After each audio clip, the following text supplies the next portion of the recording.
So guys this is Akshar Rajput and welcome back to the car India.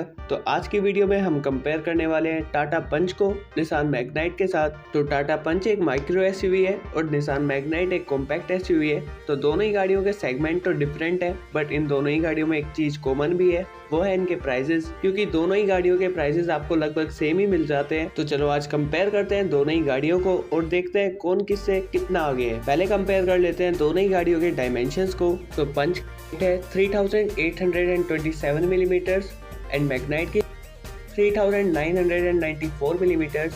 पंच की width है 1742 millimetres, वहीं Magnite की width है 1752 मिलीमीटर्स।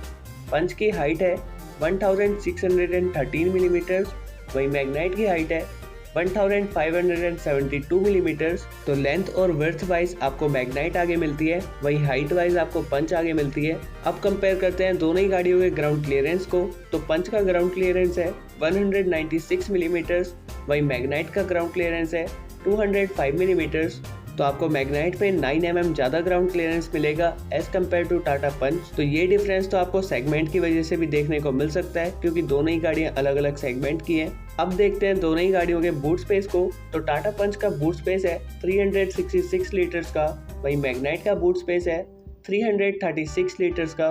तो टाटा पंच में आपको 30 लीटर्स ज़्यादा बूट स्पेस मिलता है एज कम्पेयर टू मैग्नाइट। तो अगर आपके पास ट्रैवल करते टाइम ज़्यादा लगेज रहता है तो आप पंच को प्रेफर कर सकते हैं।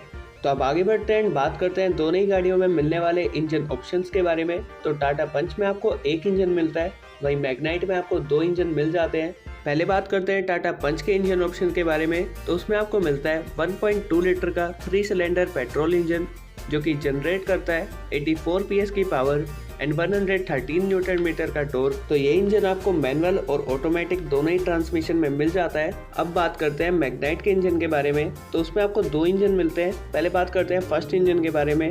तो फर्स्ट इंजन उसमें आपको मिलता है 1 लीटर का नेचुरली एस्पिरेटेड पेट्रोल इंजन, जो कि जनरेट करता है 72 PS की पावर एंड 96 न्यूटन मीटर का टॉर्क। और जो इसमें सेकेंड इंजन मिलता है वो है 1 लीटर का टर्बोचार्ज पेट्रोल इंजन, जो कि जनरेट करता है 100 PS की पावर एंड 152 न्यूटन मीटर का टॉर्क। अब जब इंजन की बात चली रही है तो कंपेयर कर लेते हैं दोनों ही गाड़ियों के माइलेजेस को भी। तो टाटा पंच का क्लेम्ड माइलेज है 18 kmpl का, वहीं निसान मैग्नाइट का जो नेचुरली एस्पिरेटेड इंजन है उसका क्लेम्ड माइलेज है 18 kmpl का, और जो उसका टर्बोचार्ज इंजन है उसका माइलेज है 18.5 kmpl का। तो वैसे ये तो पेपर माइलेजेस है जो कंपनी क्लेम करती है, और रियल में कितने माइलेजेस आपको मिलते हैं या फिर क्या माइलेज मिलता है ये तो आप किसी ओनर से ही पूछ सकते हैं। अब आगे बढ़ते हैं, बात करते हैं दोनों ही गाड़ियों के एक्सटीरियर फीचर्स के बारे में। पहले बात करते हैं टाटा पंच की। तो उसमें आपको मिलते हैं projector headlamps, LED DRLs, LED tail lamps, 16 inches के alloy wheels, roof rails, 90 degrees open door, body cladding, rear wiper with defogger. अब बात करते हैं निसान मैग्नाइट के एक्सटीरियर फीचर्स के बारे में। तो उसमें आपको मिलते हैं LED headlamps, LED DRLs, 16 inches के diamond cut alloy wheels, roof rails, 90 degrees open door, body cladding, electrically foldable ORVMs, normal antenna.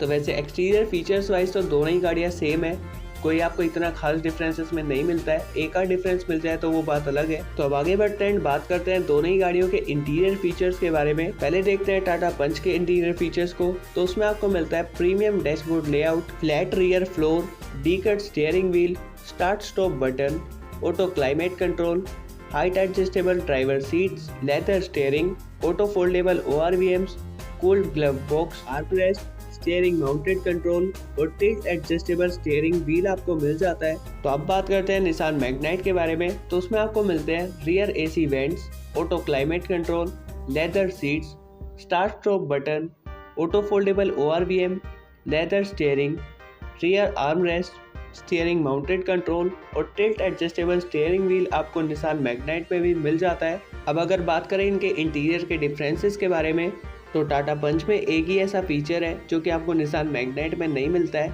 वो है कूल्ड ग्लव बॉक्स। बाकी सारे ही फीचर्स जो आपको पंच में मिलते हैं वो आपको निसान मैग्नाइट में भी मिल जाते हैं। बट निसान मैग्नाइट का एक यूजफुल फीचर है जो कि आपको पंच में नहीं मिलता। तो रियर एसी वेंट्स और USB charger for rear passengers आपको निसान मैग्नाइट में मिल जाता है, वही पंच में नहीं मिलते हैं। अब आगे बढ़ते हैं, बात करते हैं दोनों ही गाड़ियों के सेफ्टी फीचर्स के बारे में। तो सेफ्टी फीचर्स तो आपको दोनों ही गाड़ियों में सेम मिल जाते हैं, बट जो आपको डिफरेंस मिलेगा वो है बिल्ड क्वालिटी में। तो पहले फीचर्स की बात कर लेते हैं। तो दोनों ही गाड़ियों में आपको मिलते हैं dual air bags, ABS with EBD, ESP मतलब electronic stability programme, seat belt reminder, high speed auto door locks, high speed alert, seat belt reminder for driver and co-driver और हिल असिस्ट जैसे features आपको दोनों ही गाड़ियों में मिल जाते हैं। अब बात करते हैं दोनों ही गाड़ियों के बिल्ड क्वालिटी के बारे में। तो टाटा पंच को ग्लोबल एनकैप में 5 स्टार सेफ्टी रेटिंग्स मिली हुई हैं, वहीं निसान मैग्नाइट को 1 स्टार कम मतलब 4 स्टार सेफ्टी रेटिंग्स मिली है ग्लोबल एनकैप की तरफ से। तो बिल्ड क्वालिटी वाइज तो टाटा पंच ही क्लियर विनर है।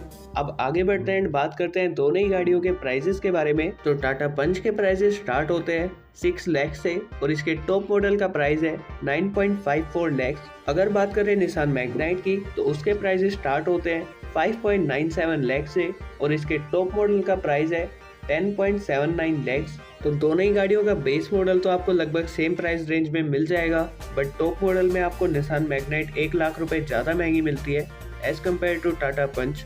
अब बात करते हैं फाइनल कंक्लूजन के बारे में कि आपको निसान मैग्नाइट लेनी चाहिए या फिर टाटा पंच ले लेनी चाहिए। तो पहले बात करते हैं CT1 के बारे में। CT1 का मतलब कस्टमर टाइप 1 के बारे में।